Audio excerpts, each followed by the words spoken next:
teachers are humans, right? So they need the same things other human beings need, which is some sense of agency, some sense of permission, in fact, to take care of themselves as a way of helping them to take care of the students. Proximity is power, and we want teachers to know that they are the closest thing to the students. They are the ones who shape so much of the experience. So whatever the policies are, when the door shuts, they have proximity, they have power to change every student's experience. We really felt like there's a lot of constraints on teachers with testing and certain curriculums, and it would be nice to have more freedom. If we could change anything, just having families and communities and especially students just being happy, because when the brain is happy and safe, we all know the magic that can happen. We talked about that teachers being professional have time to have their own lives, because some teachers get burned out and they lose that love of learning and that love of teaching, and they're just there. These teachers, these high-performing teachers, successful, tenured, lots of experience, feel beat down and feel unsupported. This is really a crisis with teachers of significant ratchet up in the requirements and demands and pressure without the support for kind of the change process and the interpersonal sort of skills and understanding that they need to be successful. For educators and most people in any kind of caretaking profession where they're always contributing, the tanks are always being drained and very rarely being refilled. So the first day really gives people the opportunity. We called it preparation day. And what we mean by that is to just really give them space to understand and explore things about themselves, preferences, to think about values, to think about belief systems. Going into maybe becoming a principal, or and then eventually working up higher probably than a principal. I wanted to know about myself and what I am like as a leader so that I can be a better one. And I love that activity. I'm going to ask my principal if we can please do the activity where we find out kind of what polls we are at. I think that's going to really help us. The spectrographs were great because you can be an introvert. All you have to do is walk from one end, and here you are, you're sharing your opinions about something, and you don't have to say a word. It's just by your location in the room. People are like, oh. I understand polarities, but I had never had them mapped out before.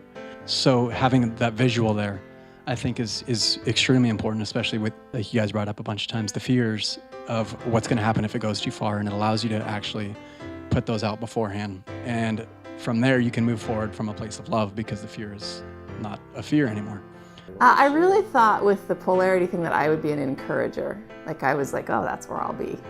And then they read the description and I was like, oh, I guess I'm kind of more of a critic. So it's been interesting being able to be introspective about who I am as an educator, and then trying to understand why other educators are certain ways. And I think it'll be able to help me grow as a teammate and grow as a teacher. Schools are intensely interpersonal. As a country, we've kind of put a lot of pressure on teachers saying we've got to get better, test scores need to get better, but no one's really paid any attention to the interpersonal context. So getting better, a lot of what teachers have gotten, there's been a lot of training and funding going toward technical things. And no one's really paid attention to the fact that most of their work with adults is in teams, and there's very little understanding of how do I work with other people effectively, and then also who am I and how do I bring my best self to bear.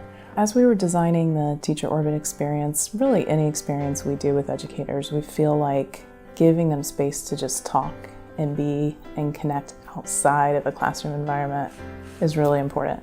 But the winery was just a beautiful experience of being out in nature, and it just signals that this is something different. Wonderful, beautiful dinner paid for, and talking with people from across the country that are here sharing their beautiful ideas. You don't get things like that as a teacher. It's once in a lifetime. What can a professional learning experience look like? It does not have to be rows of chairs and somebody on the stage. It can be crawling into a planetarium and seeing the stars in the lobby of the foundation. And also exposes them to a community resource they might not have already known about, the ScienceWorks Museum in Ashland. And then of course the importance of play. It's not just for our students to have play, it's also for our educators to have play. So day 2 is really designed to build on everything from day 1 and give them the chance to have a structured ideation and innovation process. We start with the mindset around how We have a natural tendency to kill ideas before they even get enough energy and enough steam to really change anything. It's very easy to kill ideas. And so we've got to be really intentional if we want to protect, nurture, and grow ideas. I mean, I think you can be explicit about it and say, you know, I have this new idea. It's a little bit strange. And I know, I mean, part of how I like to do that is to say, I know there are a lot of things that might go wrong. Could we start the conversation first talking about what is the potential in this idea? I think it was fun to be creative and to just like throw things on a wall and not be restricted.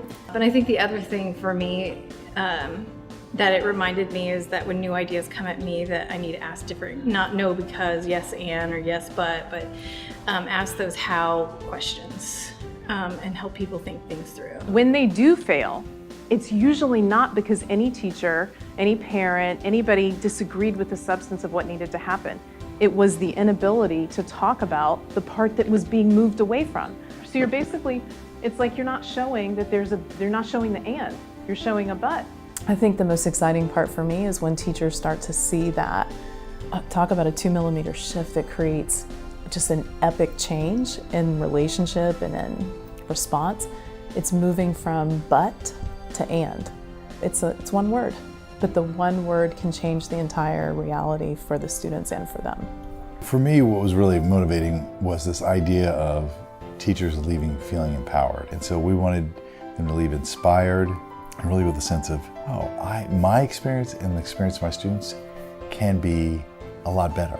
For us, I think that's a big motivating factor, was to create that space for them to put those pieces together. Who am I? What do I really want to create here? And in the area where I have the power of proximity, how can I come up with a plan and develop a community of folks to support me in implementing that to create something special this year? My intention is to be a voice that reframes the negative and is always looking for the innovation. This year, after thinking through things, I'm looking forward to just some more fun greetings and morning meetings and making that more fun. I'm hoping to go back and be positive and a force for good. And like I said, I have a new perspective. I don't feel so consumed. I just want to keep those primal emotions and the spiritual connections at the forefront when I'm listening to folks. I'm going to talk about how the quality of my 8th graders' lives is based on the quality of their emotions and give them some emotional intelligence. We believe the quality of your life is the quality of your emotions.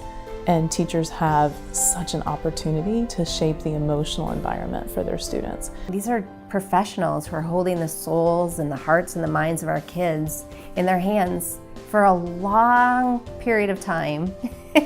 And so we should give them and support them in every way that we can. And just hearing their creativity and their motivation to really create like transformational environments in their classrooms for kids is really moving and inspiring for us.